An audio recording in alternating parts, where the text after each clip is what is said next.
Hey guys, ito ang nanay niya. Nagmikos-mikos tag-ahos guys. Kaya itong imarinate sa atong karne. Narao ahos. Karne. Ahos. Kaya ito ang pang-suba. Batangan na ito limonsito. Ayan, limonsito. Limonsito. Ayan.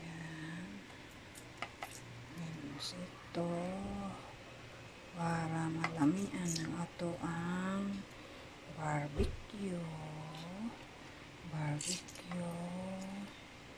Ayan. Mikos. Ayan.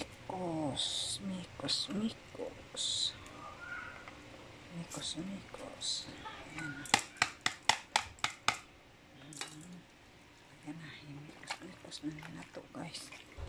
Mikos si nanay sa karne.